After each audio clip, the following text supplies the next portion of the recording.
Hello and welcome back to What's in Evidence and What's it all about.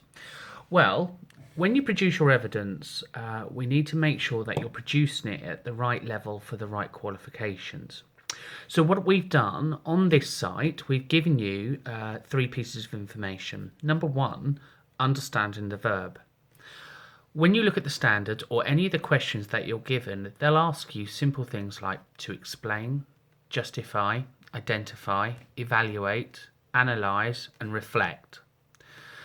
You need to make sure that when you answer those questions, you're answering them in line with the verb. So please do download that sheet and make sure you have a copy of that to hand when answering the questions.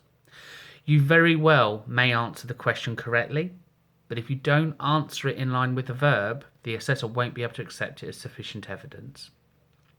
The second is around the academic style. At level 2, we don't necessarily require you to work along an academic style. At level 3, we want you to start thinking about references, models and theories.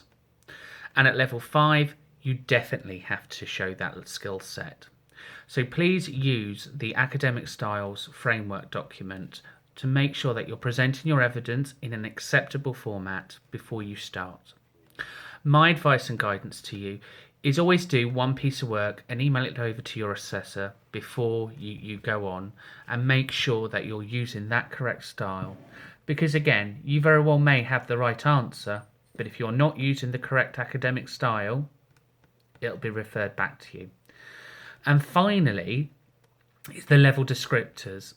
Now the level descriptors go through level 2 to level 3 and 5. It's really important that you produce your evidence at the right level. So at level 2, you just need to answer the question and give us some practical application. What that means is, I'm washing my hands and I wash my hands because of cross-infection. At level 3, we're looking for more depth. I'm washing my hands and I do this to reduce cross-infection because actually the infection rates are quite high within our sector. Our infection control policy is, and this is part of our health and safety document. So you're showing a real understanding of why you're doing what you're doing. At level 5, we expect you to take that again one step further. I'm washing my hands. I do this to reduce cross-infection. The policies and procedures are this. However, the national standards are this. The government directive are this. My responsibilities at level 5 is to ensure that that information is being understood and followed. So we're showing a far more complex answer. It's really important that when you do this, that you consider those three things in line. So it's not necessarily you've got the answer wrong. You may not just have presented your evidence in the correct way.